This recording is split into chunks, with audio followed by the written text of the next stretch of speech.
অনেক সময় আমি মনে করি যে এই টুলটি ব্যবহার করার কোনো দরকার নেই, কারণ ফ্রি ট্রান্সফার টুল ফর আপনি যে কোনো একটি অবজেক্ট সিলেক্ট করার পর আপনি যদি এখান থেকে ফ্রি ট্রান্সফার সিলেক্ট করেন, তাহলে আপনি দেখতে পাবেন যে একই রকম ট্রান্সফার করতে পারছেন, কিন্তু জাস্ট আইকনটি একটু অন্যরকম। যেমন আপনি যদি নর্মাল অবস্থায় এটিকে এসকেপ চাপুন এবং অথবা সিলেক্ট চাপুন, আপনি একই রকমভাবে এটিকে মডিফাই করতে পারছেন আপনার সিলেকশন টুল। তাহলে কেন এটির দরকার? খুব বেশি আমাদের দরকার নেই। তারপরও আপনি যখন এটিকে ডবল ক্লিক করবেন, তখন আপনি এখানে একটি মডিফাই অপশন পাবেন। এই মডিফাই অপশনটি হচ্ছে জাস্ট আপনি এখান থেকে পার্সপেক্টিভ ডিস্টর্ট, এবং এখানে রয়েছে ফ্রি ডিস্টর্ট, এবং এখানে রয়েছে বিশেষ করে কনস্ট্যান্ট, বিভিন্ন ধরনের অপশন আপনি এখানে দেখতে পাচ্ছেন। তবে এটি তখনই অ্যাক্টিভ হবে যখন আপনি এখানে ডবল ক্লিক করবেন, অন্যথায় এটি ব্যবহার করার তেমন কোনো দরকার নেই। কারণ আপনার কর্নার যখন সিলেক্ট হবে, তখন আপনি বুঝতে পাবেন যে কেমন ধরনের আইকন এখানে অ্যাক্টিভ হচ্ছে, এবং ঠিক সেই ধরনের মডিফিকেশন এখান থেকে আপনি করতে পারবেন। এবং এখানে সিলেক্ট করার পর আমরা দেখতে পাচ্ছি যে ফ্রি ডিস্টর্ট, আপনি যে কোনো এরিয়ায় আপনি ফ্রি ডিস্টর্ট করতে পারেন, অথবা আপনি এখান থেকে পার্সপেক্টিভ, অনেকেই হয়তো পার্সপেক্টিভ ব্যাপারটি এখনও পুরোপুরি বোঝেন নাই। পার্সপেক্টিভ হচ্ছে বিশেষ করে একটি ফ্লোর এবং একটি ওয়ালের যে ডিস্টেন্স এবং দূরত্ব, এবং এই ফ্লোরটি কেমন হবে দেখতে এবং ওয়ালটি কেমন হবে, এটি বুঝিয়ে দেওয়ার জন্য সিম্পলি 2D আর্টওয়ার্কের কাজ যখন করবেন, তখন আপনার একটি পার্সপেক্টিভ এরিয়া ক্যালকুলেশন করতে হয়। 3D ক্ষেত্রে পার্সপেক্টিভ অনেক জরুরি, কারণ পার্সপেক্টিভ যদি বুঝতে চান, তাহলে আমরা সিম্পলি একটি বক্স তৈরি করতে পারি। একটি বক্স যদি আপনি এখানে সিম্পলি করেন, তাহলে এই বক্সটি 3D আকারে দেখাতে গেলে অবশ্যই আপনার পার্সপেক্টিভ হতে হবে। যেমন এই বক্সটিকে জাস্ট আমরা এখানে একটি ডুপ্লিকেট করলাম। ডুপ্লিকেট করার পর দুটির কালারে একটু পরিবর্তন আনলাম এবং দুটিকে জাস্ট সাজালাম, এবং সাজানোর পর একটি এবং আরেকটির পর যদি আপনি একটি পার্সপেক্টিভ মোড আনতে চান, তাহলে এই বক্সটি বুঝিয়ে দেওয়ার জন্য জাস্ট আমরা কটি লাইন এখানে টানতে পারি। যেমন এখান থেকে এখানে, এখান থেকে এখানে, এখানে দুটো লাইন আমরা টানলাম, এবং এখানে জাস্ট একটি ফিল কালার, এবং এটির উপর আমরা একটি ফিল কালার, এবং আপনি জাস্ট এটিকে কপি করে নিচের দিকে আনুন। এই যে অংশটা আপনি এখানে দেখতে পাচ্ছেন, এটি হচ্ছে এক প্রকার পার্সপেক্টিভ। তবে পার্সপেক্টিভের ক্ষেত্রে অবশ্যই এই বক্সটিকে ছোট করতে হবে।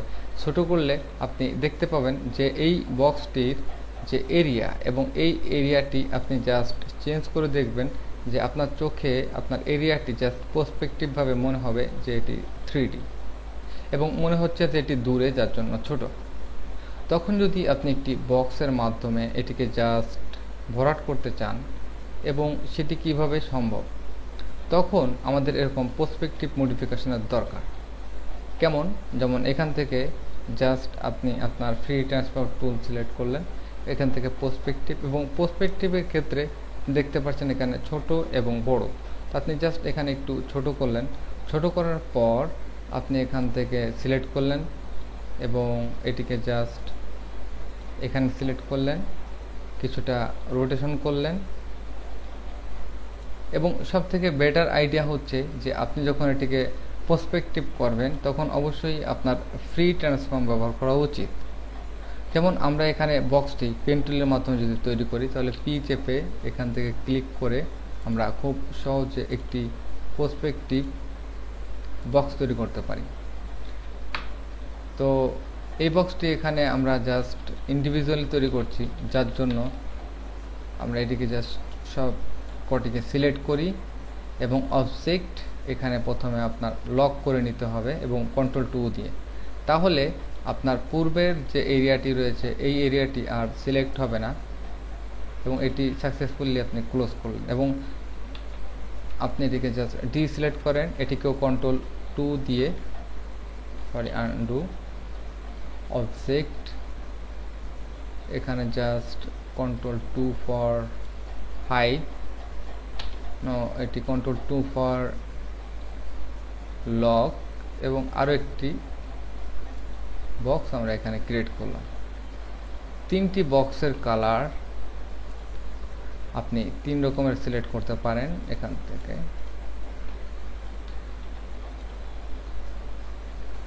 জাস্ট আনহাইড অল করে দিন এখান থেকে, আনলক অল। এখান থেকে জাস্ট কালারটা একটু পরিবর্তন করে নিন।